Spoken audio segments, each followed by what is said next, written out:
যায় পুলিশের। গোপন আস্তানা থেকে ককটেল তৈরির সরঞ্জাম উদ্ধার করা হলেও থেমে থাকে না ককটেলের বিস্ফোরণ আর মানুষের আতঙ্ক।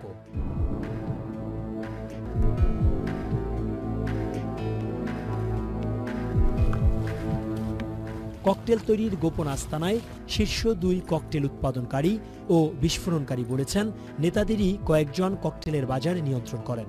বড় বড় নেতারা আছে, এরা বলে যে একটু বেশি সরঞ্জাম শক্তিশালী কিছু বানাই দিও, ওটা আমাদের বানাই দিই। আর যারা বলে যে শুধু আতঙ্ক, ধোঁয়া উঠবে কিংবা একটা আওয়াজ হবে জোরে, ওরা ওরকম সিস্টেমের একটা সিস্টেমের আর কি।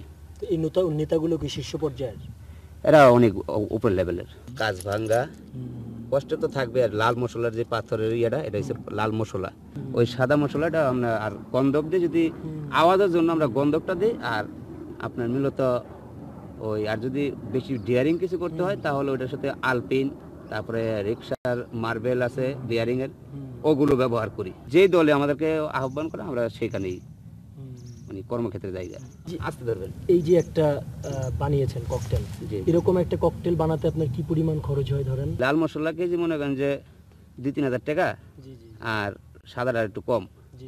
এই দুইটা মনে করেন যে 1 কেজি আনলে আমাদের 20-30টা হয়। পার পিসে মনে করেন যে আমাদের 1000 টাকা 500 টাকা করে দিয়ে দেয়। আমার কাছে নেওয়া জিনিসটা হারা কাম করে, আমরা কোনো বিনিময়ে কিছু কিছু টাকা দিয়ে দেয়, আমরা এই বিনিময়ে বানাই দিই জিনিসটি। যারা এই অন্ধকার জগতের মানুষ, তাদের কোনো দল নেই, টাকা হলেই কাজ করেন তারা। আমরা কোনো দলের সাথে জড়িত না, আমাদের সব দলই ব্যবহার করে।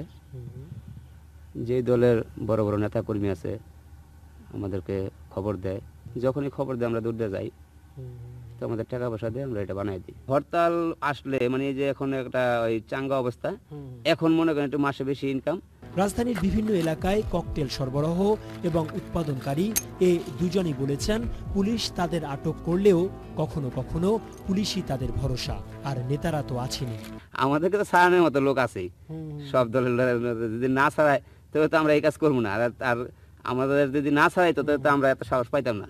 আমি 2বার গ্রেফতার হয়েছি এবং আমি 15 দিন আসছিলাম একবার, আরেকবার 1 মাস।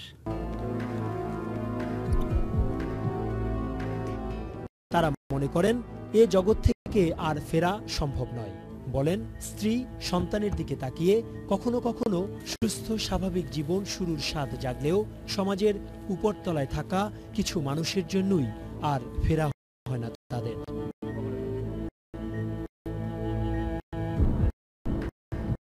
Mostafa Mallik, channel I, Dhaka.